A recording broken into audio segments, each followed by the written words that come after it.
Shalom, shalom à l'Éternel Jéhovah, notre Dieu, assis sur le trône, seul soit la gloire, car il règne pour toujours. Bienvenue à notre programme, l'Alliance et l'Héritage, et nous voulons enseigner aujourd'hui sur l'obligation de l'Alliance. L'obligation de l'Alliance. Plusieurs personnes me posent toujours la question pour savoir, est-ce que c'est forcé que nous devons faire des alliances? Et je dois leur répondre. Beaucoup vont loin en me posant la question, est-ce que Jésus-Christ ne suffit pas pour le chrétien? Est-ce qu'il faut faire encore une alliance? D'autres vont loin en me posant les questions. La grâce ne suffit-elle pas? Et je reçois beaucoup de questions en enseignant sur l'alliance. Et j'attends aussi vos questions. Si vous avez d'autres questions sur les alliances, l'héritage que j'enseigne, vous pouvez toujours nous envoyer des mails. Le numéro et le mail est disponible. Vous pouvez aussi témoigner si, depuis que vous avez commencé à écouter le message de l'Alliance, qu'est-ce qui a changé en vous, si vous avez eu des témoignages, et je prendrai le temps de vous répondre. Mais si vous êtes en ligne, sachez que vous êtes des anges de la bonne nouvelle. Abonnez-vous, likez la vidéo, partagez maintenant. Et il y a une bonne nouvelle pour vous, il y aura 30 jours de traitement de sang pratique. Ce sont des actes pratiques. Si vous n'êtes pas prêt pour les trucs pratiques, ne venez pas. Masterclass pratique. Ce n'est pas des enseignements, c'est des actes pratiques. Où des autels seront élevés. Où des actes pratiques seront faits. À la maison, au dehors, dans les airs, partout. Donc, le masterclass est du 1er août au 31 août. Et vous devez vous inscrire maintenant. Pour 30 jours de masterclass. Et vous verrez la gloire de Dieu.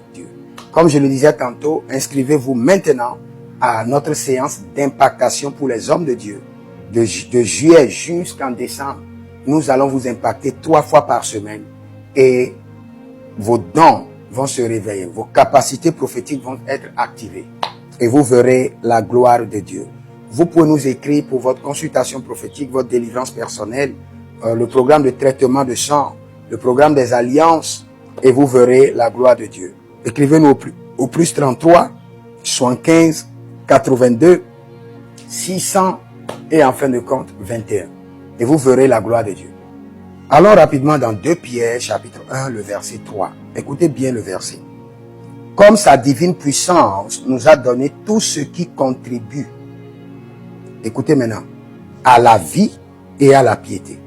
À la vie et à la piété. À la vie et à la piété. Maintenant, au moyen de la connaissance de celui qui nous a appelés par sa propre gloire et par sa vertu. N'oubliez pas, sa divine puissance nous a donné tout ce qui contribue à la vie et à la piété. Maintenant, à la vie et à la piété, ça veut dire quoi? C'est un adage. À la vie et à la piété. Cela veut dire que vous pouvez avoir la vie et ne pas avoir la piété. La piété, c'est la vérité. Tous les gens qui sont dans ce monde, ils ont la vie. Et ils n'ont pas la vérité. La vérité, c'est qui? C'est Jésus. Maintenant, la vie, c'est le système de la connaissance de Jésus qui vous permet de régner dans ce monde. La vérité, c'est quoi? C'est la vie qui donne le salut et le salut du ciel. Maintenant, après cette vérité, vous avez besoin de la vie. Maintenant, il dit que la vie dépend de quoi? De la connaissance. Donc, et dans chaque domaine de votre vie, il y a une connaissance appropriée. Et vous ne devez jamais mélanger cette connaissance avec le salut ou la vie du ciel. La vie du ciel est autre chose. La connaissance divine pour régner dans ce monde en est une autre. Les enfants de Dieu mélangent le système du salut au ciel et le système de la connaissance qui établit le règne et la domination d'un enfant de Dieu. Je dis encore, le christianisme est la religion la plus puissante, avec le Dieu le plus puissant. mais avec des enfants de Dieu les plus humiliés, les plus ignorés, les plus médiocres. Pourquoi? Faute de connaissance. Faute de connaissance. Faute de connaissance. Et c'est ce que nous voulons corriger. Maintenant, écoutez ceci. Je le répète encore. C'est trois choses. Je dis jusqu'à nous, dans cette dispensation de la grâce, nous avons des problèmes dont la solution se trouve dans la loi de Moïse. Nous avons des problèmes dont la solution se trouve avec les prophètes. Et nous avons des problèmes dont la solution se trouve avec la grâce de Jésus. Est-ce que la grâce de Jésus est insuffisante? Non. Est-ce que la grâce de Jésus est incapable d'intervenir dans une situation? Non. Est-ce que la grâce de Jésus est-elle limitée? Non. Est-ce que la grâce seule ne suffit pas? Je dis encore non. Vous aurez la grâce, mais vous aurez besoin d'autre chose. Tu as la grâce, tu es sauvé. Tu as la grâce, mais tu as besoin de te laver. Pourquoi quand vous avez reçu Jésus, vous dites maintenant c'est fini. Je n'ai plus besoin de me laver. Je n'ai plus besoin de dormir. Non, je n'ai plus besoin d'aller à l'école. La grâce m'enseigne déjà tout. Pourquoi vous ne pouvez pas dire, bon, je n'ai plus besoin de me vêtir. La grâce est déjà un vêtement sur mon corps. Ah, je n'ai plus besoin d'aller à l'église. J'ai reçu Jésus. Jésus en moi, c'est fini. Vous devez comprendre que chaque chose a sa place dans la destinée. Le salut a sa place. Et le salut est le plus grand fondement. Le salut en Christ Jésus est le plus grand fondement qui peut agir dans tous les domaines de votre vie. Il n'y a pas un domaine dans lequel le salut ne pourra pas intervenir. Mais il y a des domaines dans lesquels le salut ne peut pas prévoir la solution. Il faut la connaissance. Je répète, il y a des domaines de votre vie. Votre salut en Jésus vous donne un bon fondement. Mais pour avoir de résultats, il faut la connaissance appropriée à ce domaine. La connaissance que le salut dispose à ce domaine. La connaissance disposée par le salut pour résoudre ce problème n'est pas contre le salut, mais amène votre salut à être effectif. Par exemple, quand je prêche sur les alliances, je ne dis pas que la grâce est insuffisante, mais je dis que la connaissance des alliances constitue un avantage pour le chrétien, pour qu'il puisse se positionner sur le fondement du salut et avoir la connaissance appropriée pour certains domaines, certaines batailles, certains défis générationnels, ancestrales. Je reviens encore et je précise encore. Même avec Dieu, chaque chose a sa spécificité. Il faut comprendre. Ce n'est pas parce que tu as le salut de Christ que tu seras prospère. Sans découvrir là où tu dois investir, ce que tu dois faire, le faire avec persévérance, le faire avec abnégation, le garder avec la prière, continuer à l'arroser. Tu auras le salut, mais tu seras médiocre, bankrupt. Tu feras faillite. Il y a plein de gens qui ont le salut, mais leurs entreprises ont fait faillite.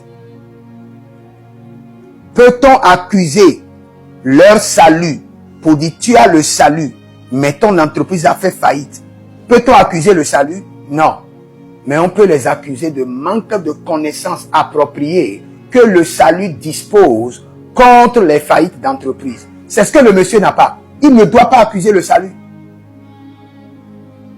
Et je peux vous dire à 100% que c'est une irresponsabilité chrétienne, une immaturité de grand ordre que les enfants de Dieu ont le salut et refusent la connaissance qui accompagne le salut dans plusieurs domaines spécifiques de leur vie pour une émergence glorieuse qui ressemble l'homme du salut, Jésus-Christ de Nazareth.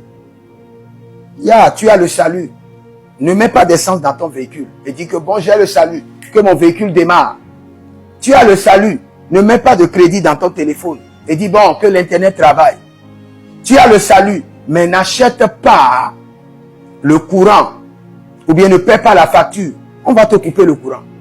Mais est-ce que le salut est boiteuse ou estropié? Non. Mais le salut te donne la connaissance qui appartient à la piété, qui est le ciel, et à la vie, la connaissance de la vie. Donc ne mélangeons pas la vie et la vérité. Tu as la vérité, tu es en avance sur les autres. Maintenant que la vérité te donne la connaissance qu'il faut pour chaque domaine. Ne sois pas irresponsable en te cachant derrière le salut de Jésus pour dire le salut doit prendre soin de ceci. Non. Le salut prend soin du domaine que tu lui as confié.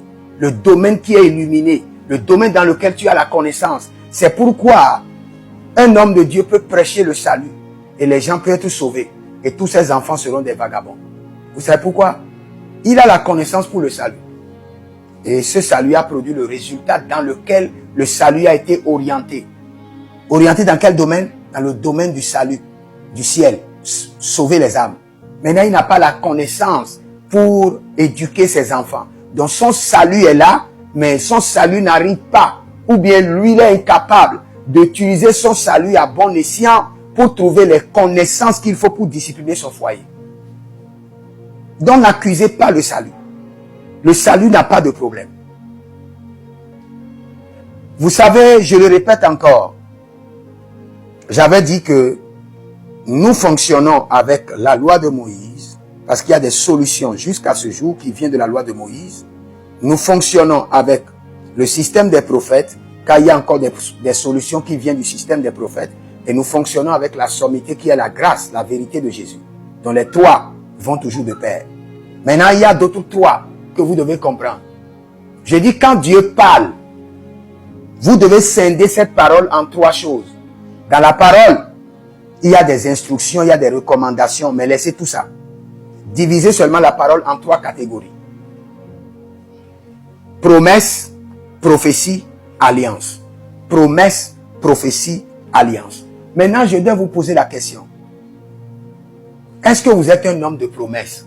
Si vous êtes un homme de promesse, tout le temps, vous cherchez, vous prenez la Bible, vous prenez les promesses, vous recommandez, vous priez et vous insistez à ce que Dieu, sa parole qui est sortie de sa bouche, soit accomplie parce qu'il est un Dieu véridique. Vous réclamez la promesse. Sans oublier que, malgré que vous avez la foi, que l'accomplissement de la promesse répond à des systèmes. Et le premier système, c'est le système de la foi. Et ce n'est pas le système de la foi seul qui active la promesse. Non, non, non, non, non, non, non, non, non. Ce n'est pas l'accomplissement de la promesse ne dépend pas seulement du système de la foi. Il est vrai que l'accomplissement de certaines promesses dépend seulement de la miséricorde de Dieu, de la souveraineté de Dieu. Mais il y a un système qui gouverne l'accomplissement de la promesse. Il y a un système qui gouverne l'accomplissement de la prophétie. Il y a un système qui gouverne l'accomplissement de l'alliance. Maintenant, nous enseignons aux hommes en leur disant, vous avez des problèmes qui peuvent être résolus par les promesses. Vous avez des problèmes qui peuvent être résolus par les prophéties. Mais les plus grands problèmes, les problèmes générationnels qui ont défié le temps, défié les ancêtres, ne peuvent pas être réglés juste par des promesses, juste par des prophéties, mais par des alliances. Découvrez la connaissance et les armes, les valeurs que Dieu met à votre disposition à travers les alliances. Mais si vous voulez, vous êtes libre de vous dire non, je suis un homme de promesses, je m'accroche aux promesses, j'attends le système de promesses. J'ai la foi, je persévère dans la prière. Pour le croyant, Jésus suffit. Mais la connaissance que les croyants sont en train d'utiliser ne suffisent pas pour leur émergence. La connaissance pour le salut en Jésus leur suffit déjà. Ils iront au ciel. Mais la connaissance pour dominer, émerger et révéler la gloire des fils de Dieu sur la terre n'est pas encore suffisant pour eux. Dans le règne de la promesse, dans le règne des prophéties, ce n'est pas encore suffisant. Ils doivent maintenant comprendre le règne des alliances. Donc c'est ce que nous enseignons. Et d'autres personnes, ou bien Il doit y avoir un autre intermédiaire entre Christ et nous. Jamais. Pas d'intermédiaire entre Christ et nous. Jamais. Ou bien, à quoi revient les notions d'alliance? Je viens d'expliquer clairement. Dieu est un Dieu d'alliance. Et il nous a révélé par alliance. Dans le Nouveau Testament, dans l'Ancien Testament, il demeure Dieu d'alliance. Si vous voulez travailler avec lui dans un règne élevé, vous devez comprendre le fonctionnement des alliances. Et je peux vous dire ceci. Si Christ adhère d'ici 10 ans, vous allez comprendre. Beaucoup de personnes vont comprendre. Dire, oh, ils vont se réveiller. Dit vraiment, nous avons compris maintenant. Nous avons compris. Mais il faut 5 ans, 10 ans pour comprendre. Pourquoi perdre tout ce temps? Vous avez opéré dans le règne des promesses. Vous avez vu que vous avez certaines limites. Cela veut dire que ce n'est pas le règne des promesses qui est limité. Mais il y a certaines choses que le règne des promesses a confiées au règne du prophétique. Allez vers le règne prophétique. Vous êtes resté dans le règne prophétique pendant des années. Et il y a certaines choses que vous n'arrivez pas à faire. Est-ce que c'est le règne prophétique qui est limité? Non. Mais il y a certaines choses qui est réservées au règne des alliances. Passer au règne des alliances. C'est ce que nous vous enseignons. Ayant la révélation sur l'alliance et l'héritage. Si vous êtes en ligne, abonnez-vous, likez la vidéo, partagez et vous verrez la gloire de Dieu. Écrivez dans les commentaires, je rentre dans le règne des alliances. Je rentre dans le règne des alliances.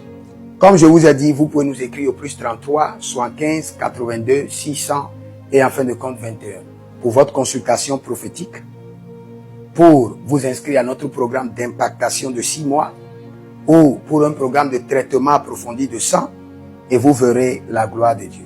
Que le Seigneur vous bénisse. Jeremiah Naoum, demeurez connectés. Shalom.